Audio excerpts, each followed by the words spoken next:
You're next. Merci, Mme la Présidente. Monsieur le gouverneur, parlons un peu de ce qui se passe sur le marché du travail. En Ontario, le taux d'emploi des jeunes de 15 à 24 ans est tombé en bas de 50 %. C'est une première en 20 ans en dehors de la pandémie. Aux États-Unis, il reste relativement stable. Le taux de chômage, là, un an, est à 5 %. Le mois dernier, il a dépassé 6 %. Les économistes de la Banque nationale prédisent qu'on s'en va vers 7 %. Or, moi, j'aimerais bien discuter de vos prévisions sur le taux de chômage, mais contrairement à la Réserve fédérale, vous ne rendez pas public vos prévisions sur le taux de chômage. Je ne sais pas si c'est parce que votre mandat est seulement sur l'inflation ou alors qu'aux États-Unis, c'est double. Ma question est double. Ma première question, c'est êtes-vous aussi confiant que l'automne dernier que le Canada va éviter une récession? Et deuxièmement, en souci de grande transparence, seriez-vous prêt à faire comme la Réserve fédérale et partager vos prévisions de taux de chômage, attendu que pour nous, les parlementaires, c'est un indicateur important? Au sujet de votre première question, il y a toujours des risques autour de notre prévision. Mais maintenant, qu'est-ce qu'on pense? C'est que la croissance commence à être à la hausse.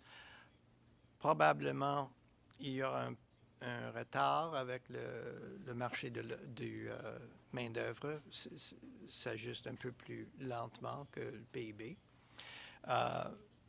Donc, oui, c'est possible que le taux de chômage peut augmenter encore, mais on ne voit pas une récession. Ce n'est pas dans notre prévision de base.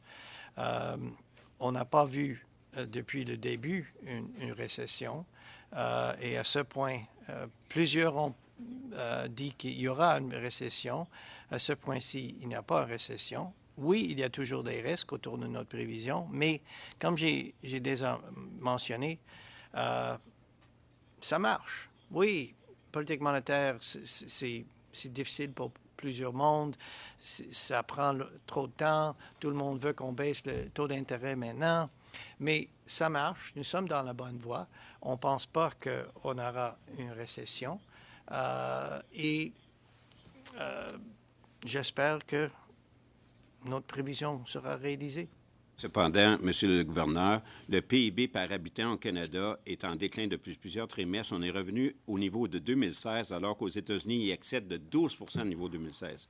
Donc, c'est grâce à l'immigration si on n'a pas de récession. Le PIB par habitant recule. Donc, je répète ma question. Vous avez raison. Et le deuxième partie, vous avez raison. Le PIB par capita, oui, c'est à la baisse. Donc, c'est une baisse du niveau de vie des Canadiens. Mon point, c'est, j'ai compris, vous trouvez que la politique monétaire est appropriée à ce moment-ci.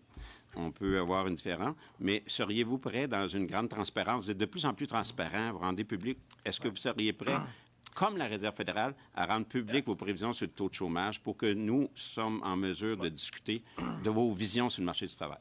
On publie notre prévision pour PIB, comme vous savez bien, et on fait beaucoup d'analyses du santé du marché de main-d'œuvre.